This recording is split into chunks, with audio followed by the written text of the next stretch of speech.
Welcome back to Sport on 7 from the Squash World Series finals in Dubai. Zayed Sports City in Abu Dhabi hosted some MMA action, treating fans to some fierce battles in the 20-man fight card of the Abu Dhabi Warriors Season 4. Over 2,000 MMA fans packed the IPIC Arena, which was once again home to some heated fights and a spectacular display of courage, honour and sportsmanship throughout the 10 bouts. It was a big occasion for the UAE fans as the local hero Ahmad Al Darmaki had his eyes set on avenging his defeat in the previous season against Ukraine's Artyom Gorodniets.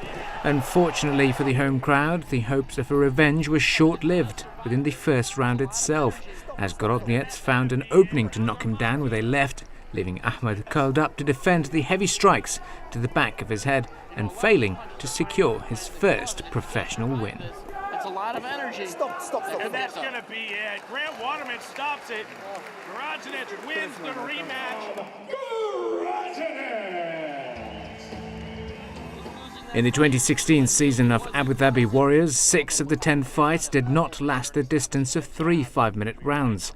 5 of those ended in the very first round. However, fans were able to catch some intense battles, particularly between Russia's Alexander Sarnavsky and Jorge Patino from Brazil, which was described as a technically exciting fight. After a competitive opening 2 rounds, the Brazilian suffered a cut on his left eye, an opportunity well capitalized by Alexander to secure a unanimous 3rd round win. Alexander Tiger Sarnavsky!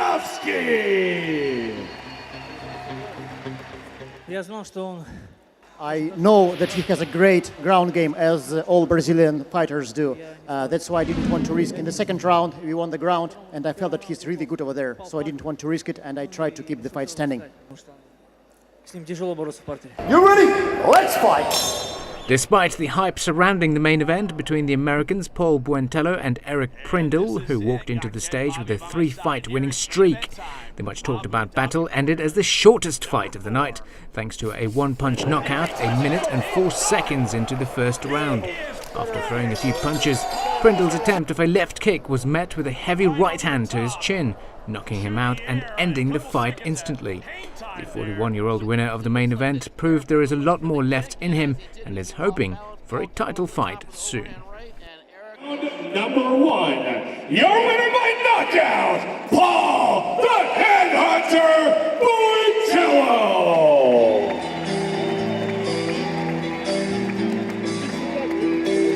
I've been a warrior for a long time. I've been in this sport way too long. I love it. I'm having a great time, especially get to come to Abu Dhabi. You guys are great. I want to come back. I want to give you guys another show. Man, it's the warrior spirit here. That's what really fires me up, is coming to Abu Dhabi and meeting all the people that, you know, just want to be a warrior. And that's where I want to be. I want to keep fighting for the Abu Dhabi, keep getting good wins, good knockouts. You know, I was on the outside. I watched everything. And my timing's on right now. I just peaked perfectly on my training. No hard sparring. I probably did 3 times hard sparring. Everything else is all technique and mitt work. And the best thing is that I got serious about conditioning and doing a personal trainer. IB Strong, Ivan Bench over there in San Jose, really opened up the doors on the muscles. And it's just all timing. It was a disappointing finish for Fujairah-born Emirati fighter Ahmad Al Darmaki, who failed to avenge his defeat in the previous encounter against Ukraine's Artyom Gorodniets. Just weeks before the fight, I caught up with Ahmad to talk to him about his preparations and fitness routine in the lead-up to his 4th professional fight. You're an ex-officer in the UAE Armed Forces, and after a couple of fights as an amateur, you've now turned professional. So what's driven you towards this journey?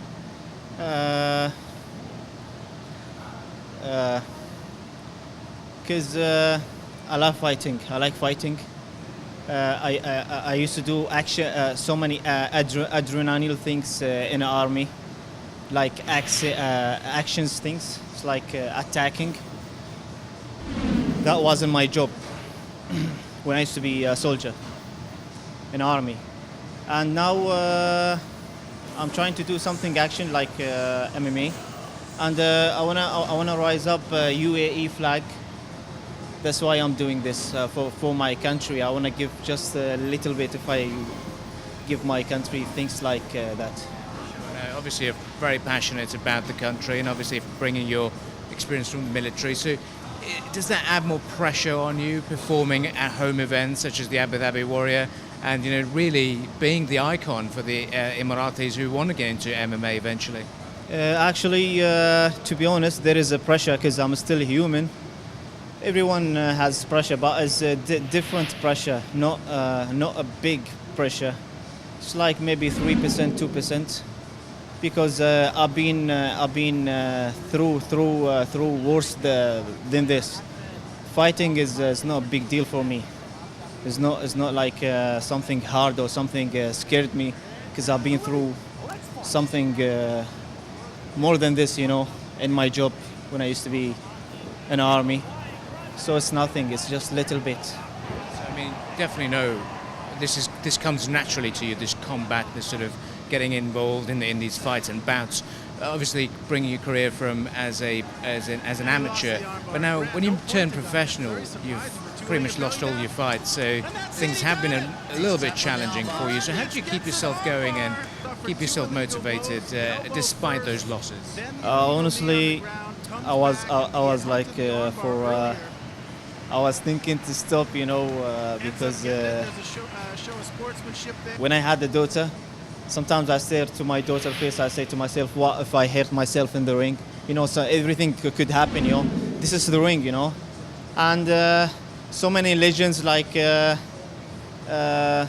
stop, you know. Everyone's going to stop for this. I'm doing this for a couple of years, and then I'm going to stop. I don't know what's going to happen, you know. But I hope from God willing is giving me like good things to keep me going. What makes me carry on in this? It's supporting from my family and from my wife. Talk to me about the drills and the training that you go through to prepare for such fights and to prepare for your career, pretty much. I train 3 times in a day, sometimes all the day, just fitness. It depends actually. If I see like my fitness goes down, it's like heart rate, you know what I mean? The endurance. Sometimes goes down, sometimes up, you know. So if I see my endurance goes down, I focus at my endurance. Because there is 2 ways to beat up your opponent, by endurance or by technique, or by knockout, by skills. It depends. So it depends actually. Sometimes I go to the desert, run. Sometimes if I feel myself like I've done lots of things, and Saraj, my coach, he just said to me, don't do more, just stop. So I stop. I do just little things like techniques and takedowns. I'm working on these things. And sometimes even I break the routine, because I don't want to give myself like more pressure. It's one of the technique, you know. That's why I told you I don't feel like. It's like if I did my homework at the ring, very good. I say to myself, okay, let's go chill out in a good way, of course. I go do football. I go to coffee, to restaurant with my family and my daughter. You know, this is life. You have to be equal. If you too much pressure, maybe before the competition, you feel like too much pressure, it's not good. So this is life. This is what I learned from Army also. That's it for the 4th season of Abu Dhabi Warriors. We'll now be taking a short break. But when we come back, we speak to the former UK and Commonwealth boxing champion, Roy Guns.